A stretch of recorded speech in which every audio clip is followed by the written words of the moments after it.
Hello dear students, आज के lecture में हम सीखने वाले हैं कि जो पैरिटी वायलेशन होता है बीटा डीके प्रोसेस में, उसके बारे में कैसे पता लगाया गया। ठीक है, तो देखिए यहाँ पर पैरिटी वायलेशन को लेकर के बहुत इंपॉर्टेंट लेक्चर है ये, और मान के चलिए कि 10-15 मिनट में ही मैं आपको ये लेक्चर में बता दूंगा किस प्रकार से पैरिटी वायलेशन का जो है पता चला। ओके, तो देखिए यहाँ पर CS एंड वू ये एक्सपेरिमेंट हमारे पास सामने आता है। ये दो चाइनीज साइंटिस्ट थे जिन्होंने इसको परफॉर्म किया था एक्सपेरिमेंट को, और जो परफॉर्म किया गया था वो हमारे पास एक मटेरियल उन्होंने लिया कोबाल्ट 60। ठीक है, इसको उन्होंने लिया because this actually undergoes the beta decay. ठीक है, तो बीटा डीके प्रोसेस के अंदर ये जाता है, इस वजह से इन्होंने ये लिया था। और इस एक्सपेरिमेंट को समझने से पहले आपको थोड़ा सा ये पता रहना चाहिए कि जैसे पैरिटी वायलेशन के बारे में पढ़ रहे हैं तो पैरिटी होता क्या है, पैरिटी क्या है। सो ध्यान रखने वाली बात यह है, पैरिटी का मतलब ये होता है कि वेव फंक्शन का जो वैल्यू है, ठीक है, वो किस प्रकार से चेंज हो रहा है under the change of the जो स्पेस कोऑर्डिनेट्स है उनकी वजह से। ठीक है, स्पेस कोऑर्डिनेट्स जो हमारे पास है ना, sigh of x, y, z और t फंक्शन होगा हमारे पास वेव फंक्शन। ठीक है, तो जैसे ही हम लोग इन स्पेटियल कोऑर्डिनेट्स को रिफ्लेक्शन करवा करके देखेंगे, यानी कि इसका जो वैल्यू है हम लोग -x, -y, -z पे देखेंगे, और ये वैल्यू हमारे पास ओरिजिनल था x, y, z, t, तो हो सकता है कि ये ओरिजिनल के बराबर आ जाए या फिर माइनस साइन यहाँ पर आ जाए, मतलब प्लस माइनस हो सकता है। ठीक है, तो थोड़ा सा आपने पढ़ा होगा, अगर हम लोग पैरिटी ऑपरेटर अगर इसके ऊपर इस्तेमाल करते हैं वेव फंक्शन के ऊपर, और स्पेटियल कोऑर्डिनेट्स को यहाँ पर अगर रिवर्स कर देते हैं, ठीक है, तो अगर रिवर्स करेंगे तो नेगेटिव साइन आ जाएगा, time remains to be same, and that is equal to या तो प्लस माइनस, या तो प्लस वैल्यू देगा मुझे ये कंप्लीट, या फिर माइनस वैल्यू देगा। तो उसके आधार पर हम लोग ये भी कहते हैं कि जो पैरिटी ऑपरेटर है उसके दो आइगन वैल्यूज होते हैं, या तो +1 या फिर -1। ठीक है, अदर प्रॉपर्टीज भी आती हैं, जैसे p² = p के बराबर होता है। ठीक है, तो अदर प्रॉपर्टीज भी हमारे पास सामने आती हैं। ठीक है, तो वो बात की बात है। अब पैरिटी वायलेशन यहां पर कैसे चेक करेंगे, तो इसके लिए आपको देखो दो चीजें पढ़ने की जरूरत है। एक होता है लेफ्ट हैंडेड पार्टिकल और दूसरा होता है राइट हैंडेड पार्टिकल्स। ठीक है, थोड़ा सा ऑप्टिक्स में भी होता है ये। ठीक है, इलिप्टिकल और सर्कुलर पोलराइज्ड लाइट में लेफ्ट हैंडेड और राइट हैंडेड।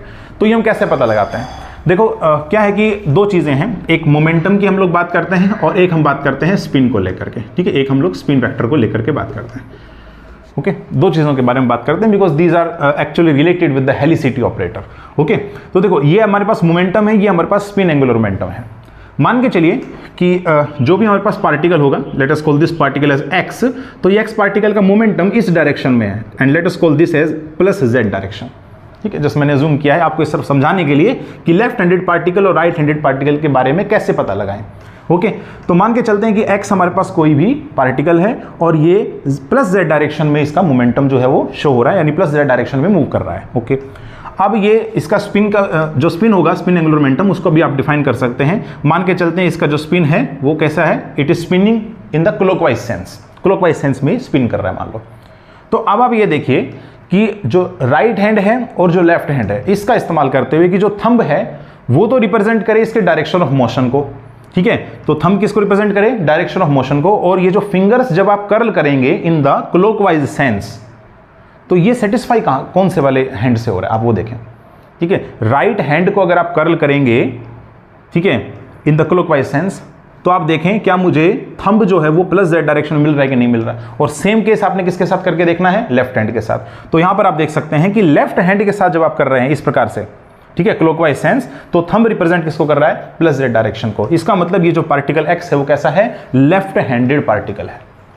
ठीक है, तो ये हमें पता चला। ठीक है, लेफ्ट हैंडेड और राइट हैंडेड आप ऐसे पता लगा सकते हैं। ओके, अब बात सामने आती है कि अगर पैरिटी वायलेशन नहीं हो रही है तो ये आप कैसे पता लगाएंगे।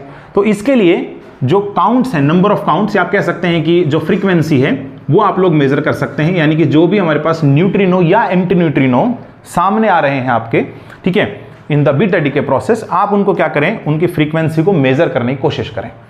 अगर जितने भी लेफ्ट हैंडेड पार्टिकल्स हैं, यानी लेफ्ट हैंडेड जो मोशन हो रहा है और जो राइट हैंडेड है, अगर ये दोनों पार्टिकल्स, दोनों का जो वैल्यू रहेगा, ठीक है, दोनों का जो फ्रीक्वेंसी रहेगा, अगर वो सेम आ जाता है तो हम कहते हैं कि हाँ भी पैरिटी जो है कंजर्व रहेगी in the beta decay process. ठीक है, तो अब देखते हैं कि ये एक्सपेरिमेंट कोबाल्ट के साथ किया गया था। कोबाल्ट की रिएक्शन भी आप लोग लिख सकते हैं, this undergo actually beta positive decay. Okay, so cobalt 60 goes to nickel 60 and beta positive है हमारे पास, यानी कि पॉजिट्रॉन बाहर आएगा, एंड प्लस में एंटी न्यूट्रिनो, सॉरी न्यूट्रिनो है ना, एंटी न्यूट्रिनो न्यूट्रिनो पॉजिटिव है ना, इसलिए बार नहीं लगेगा, ध्यान रखिएगा, ठीक है। This is the beta positive. अब यहाँ पर जो स्पिन एंगुलर मोमेंटम है इसका और इसका, ये आप लोग कैलकुलेट कर सकते हैं by using the shell model. Okay, shell model में जो कन्फिग्रेशन उसके आधार पर आप बता सकते हैं कि इनका एंगुलर मोमेंटम कितने के बराबर होगा। ओके, तो जब आप पता लगाएंगे तो आपको पता चलेगा कि यहाँ पर जे पाई का वैल्यू जो है वो होगा 5+ और यहाँ पर जो वैल्यू रहेगा दैट वाज 4+। ठीक है, ये आप लोग पता लगा सकते हैं by using the shell model. So इसका 5+ है और इसका 4+ है, और हम जानते हैं कि स्पिन एंगुलर मोमेंटम को अगर आपने कंजर्व करवाना है तो इसका मतलब ये हुआ कि लेफ्ट हैंड साइड में राइट हैंड साइड में बराबर होना चाहिए। तो अगर ये 4+ है, यानी कि 4 अगर इसका है स्पिन एंगुलर मोमेंटम, तो इन दोनों का combinedly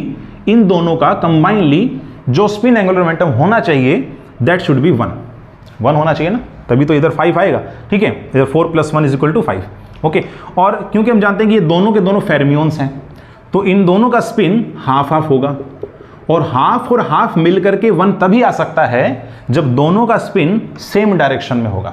so remember this point कि जो भी हमारे पास कोबाल्ट 60 में बीटा पॉजिटिव पार्टिकल या कह सकते हैं पॉजिट्रॉन और जो ये न्यूट्रिनो है ये इमिट हो रहा होगा, तो इन दोनों केस के अंदर, ठीक है, इन दोनों केस में जो कंबाइनली सिस्टम है इनका स्पिन्स पैरेलल होना जरूरी है, इनका स्पिन पैरेलल होना जरूरी है to conserve the spin angular momentum. Okay, ठीक है। अब जो पॉसिबल केसेस बन रहे हैं आपके, उसका मैं एक बार डायग्राम बना करके देखता हूं, तो वो डायग्राम भी आप लोग यहां पर बना सकते हैं। ठीक है, देखो ये डायग्राम बहुत ज़रूरी है। कोबाल्ट 60 तो एक्चुअल में रेस्ट पर डिके हुआ है, और जो निकल रहेगा, पॉजिट्रॉन रहेगा, न्यूट्रिनो रहेगा, ये सब मोशन कर रहे हैं ना। तो एक काम करके चलते हैं कि जो निकल 60 है, मान के चलेंगे कि इसका जो हमारे पास डायरेक्शन ऑफ मोशन है इसमें इधर की तरफ हो रहा है ना, +z डायरेक्शन में। सिमिलरली यहाँ पर भी एक अनदर पॉसिबिलिटी मान के चलूंगा कि इसी डायरेक्शन में हो रहा है, लेकिन जो हमारे पास पार्टिकल्स आएंगे, एक हमारे पास पॉजिट्रॉन, दूसरा न्यूट्रिनो। ठीक है, तो देखो यहाँ पर ये हो सकता है कि जैसे मैंने इसको, तो इसका स्पिन जो है ना, ये एक हैवी पार्टिकल है इन दोनों के मुकाबले, तो ऐसा कर सकते हैं कि इसका जो काइनेटिक एनर्जी या इसका मोमेंटम आएगा उसको आप इग्नोर करके चल सकते हैं। तो मैंने ये जो डिनोट किया है ना, ये मैंने स्पिन को डिनोट किया है, मोमेंटम को डिनोट नहीं किया, क्योंकि इसका मोमेंटम आई नेग्लेक्ट। ओके, तो इसका जो स्पिन है that should be in the upward direction, because इसका जो स्पिन है वो प्लस में आ रहा था ना, अभी आपने देखा 4+ आ रहा था ना, तो 4+ का मतलब, प्लस का मतलब ये हो गया इन द अपवर्ड। ठीक है, in the upward direction. So this denote the spin. Similarly जो पॉजिट्रॉन है इसका स्पिन मान लेते हैं इस डायरेक्शन में है, तो आपको इसका स्पिन भी इसी डायरेक्शन में अज्यूम करने की आवश्यकता है। ओके, ऐसा चांस भी हो सकता है, ये दिस डिनोट्स द स्पिन। ठीक है, दिस डिनोट्स द स्पिन। ठीक है, and this also denotes the spin. ये सभी के सभी तीनों चीज क्या डिनोट कर रहा है? स्पिन को डिनोट कर रहा है। ओके, ठीक है। अगर ये स्पिन को डिनोट कर रहा है और मोमेंटम कंजर्वेशन यहां पर वैलिडेट है, तो मोमेंटम कंजर्वेशन के अकॉर्डिंगली इसका मोमेंटम और इसका मोमेंटम अपोजिट डायरेक्शन में होना चाहिए। ठीक है, तो देखिए इसका मोमेंटम तो 0 के लगभग होगा, because this is a heavy particle. Okay, तो अगर ये पॉजिट्रॉन इस डायरेक्शन में जा रहा होगा तो इसका डायरेक्शन इधर की तरफ होना चाहिए इस डायरेक्शन में। ठीक है, सो एक काम करते हैं, इसको ना थोड़ा सा सॉलिड लाइन से रिप्रेजेंट कर देते हैं, विच डिनोट्स द मोमेंटम डायरेक्शन, तभी आप मोमेंटम और स्पिन की डायरेक्शन को थोड़ा सा अलग से डिफरेंशिएट कर पाएंगे। ओके, तो ये हम लोगों ने किसको रिप्रेजेंट कर दिया? This represents the direction of the momentum. Okay, तो मोमेंटम का डायरेक्शन अपोजिट और स्पिन सेम डायरेक्शन में होना चाहिए, वो to conserve the spin angular momentum. ठीक है, अच्छा, दूसरी पॉसिबिलिटी ये है कि निकल का स्पिन इसी डायरेक्शन में है, पॉजिटिव है, बट जो पॉजिट्रॉन है मान लेते हैं वो इधर की तरफ है, और जो न्यूट्रिनो है वो इस डायरेक्शन में। ठीक है, दोनों का स्पिन फिर दोबारा से अप मैंने माना है, लेकिन इनका जो मोमेंटम है इस बार वो इस डायरेक्शन में अगर हम लोग अज्यूम करेंगे, यानी कि इस डायरेक्शन में momentum, this is denotes the momentum. ठीक है, and here this denotes the momentum. तो ये दो पॉसिबल चांसेस मुझे नजर आ रहे हैं, बताओ ये मिल रहे हैं कि नहीं? ये दो चांसेस मुझे नजर आ रहे हैं, या तो पॉसिबिलिटी ये होगी या पॉसिबिलिटी ये होगी। दोनों में क्या डिफरेंस? दोनों में डिफरेंस ये कि यहां पर देखो ये अपोजिट और ये सेम। ठीक है, यानी कि एक केस में आपको राइट हैंडेड और दूसरे केस में लेफ्ट हैंडेड, तो दोनों ही यहाँ पर इमर्ज हो सकते हैं ना। जो बीटा डी के प्रोसेस है उसमें ये जो इमर्ज होंगे न्यूट्रिनोज, ये दोनों तरह के जो है इमर्ज हो सकते हैं, लेफ्ट हैंडेड भी और राइट हैंडेड भी। और जब इनको काउंट किया जाएगा तो जितने लेफ्ट हैंडेड और जितने राइट हैंडेड अगर वो बराबर आ जाते हैं, देन वी से दैट कि पैरिटी यहाँ पर क्या है? कंजर्व है। पैरिटी यहाँ पर कंजर्व है। ओके, तो अब आप ये देखें, ये जो हमारे पास सॉलिड लाइन से मैंने रिप्रेजेंट किया ना, this solid, this represents the momentum direction, this are opposite, this should be opposite here also. But difference आप यहाँ पर सिर्फ और सिर्फ इतना है कि स्पिन सभी के सभी हमारे पास में पैरेलल दिखाए गए हैं अपवर्ड डायरेक्शन में, लेकिन मोमेंटम अपोजिट डायरेक्शन में, जिस वजह से आप देख सकते हैं कि जो पार्टिकल्स हैं वो लेफ्ट हैंडेड भी हो सकते हैं और राइट हैंडेड भी हो सकते हैं। तो यहाँ जब चीज़ें मेजर की गई तो ये पाया गया कि लेफ्ट हैंडेड ठीक है, लेफ्ट हैंडेड जो हमारे पास पार्टिकल्स हैं उनकी फ्रीक्वेंसी राइट हैंडेड पार्टिकल्स से अधिक मिल रही है इस केस में। तो कंक्लूजन ये सामने आता है कि parity should be violated here, ठीक है। और एक बहुत इंपॉर्टेंट जनरलाइजेशन किया गया कि वीक इंटरेक्शन या वीक डीके जब होता है तो उस समय पर पैरिटी कंजर्वेशन रूल जो है वो मतलब पैरिटी कंजर्व नहीं होती है। फिर एक और कंक्लूजन निकाला गया कि इस केस में क्योंकि हम न्यूट्रिनो को अज्यूम कर रहे हैं और लेफ्ट हैंडेड पार्टिकल्स मुझे उनकी फ्रीक्वेंसी अधिक देखने को मिल रही है काउंट करने पर, तो इसका मतलब ये हुआ कि neutrino should be left handed particle. So consecutively जो हमारे पास एंटी न्यूट्रिनो होंगे that are the right handed particles, वो क्या होंगे, राइट हैंडेड होंगे, ठीक है। तो बहुत इंपॉर्टेंट कंक्लूजन है यहां से दो सामने जो आ रहे हैं, ठीक है, इस एक्सपेरिमेंट से। तो पहला कंक्लूजन क्या है, पहला कंक्लूजन है कि parity is not conserved, parity is not conserved in weak decay, weak decay इसके अंदर पैरिटी कंजर्व नहीं होती। दूसरी बात जो सामने आती है कि जो न्यूट्रिनो है that is left handed, remember this thing, left handed है, ओके, एंड जो न्यू ई बार है this is the right handed, this is right handed, okay. Neutrino is left handed, anti neutrino is right handed. तो ये बहुत important conclusion यहां से दो सामने आते हैं। This is the parity violation जो हम लोगों ने बीटा डीके में पढ़ा, दिस इज दैट, ओके।